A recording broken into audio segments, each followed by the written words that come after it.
So we are, as a culture, as a society, we're so far removed from our rural roots that we're losing that connection. A connection that Bill Soder, the Stoney Plain Pioneer Museum's tractor mechanic, hopes to reestablish with today's generation.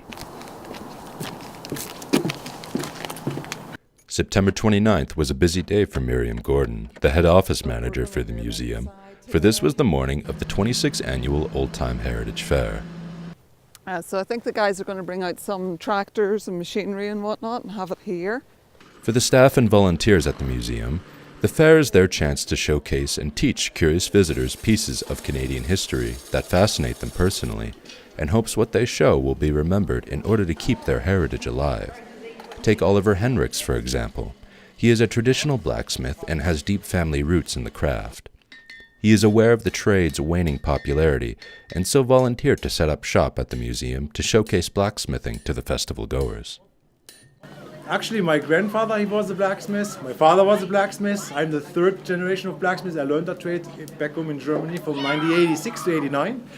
And now I'm teaching my son on that. So yeah, that's the fourth generation. Blacksmithing wasn't the only historic trade on display. David Pape is a retired military Air Force veteran who now has a hobby of crafting model plane engines. He spent months rigorously recreating a model-size engine of the Lockheed CP-140 Aurora, a now decommissioned plane which he once flew while in service. He scaled the motor down in order to more easily demonstrate how the 50-year-old engine works, and because some of the parts of the original engine are incredibly rare, expensive, and even illegal to own, he settled on a more smaller version instead.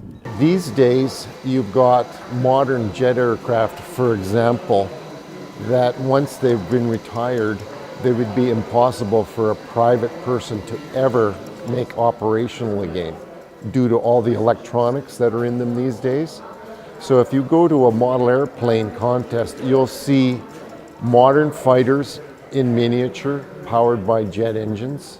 The event as a whole was a huge success, with an average of 200 visitors throughout the day. Staff at the museum hopes that means 200 more people interested in learning more about Canada's past and heritage. Logan Bryke writes, Nate Newswatch Extra.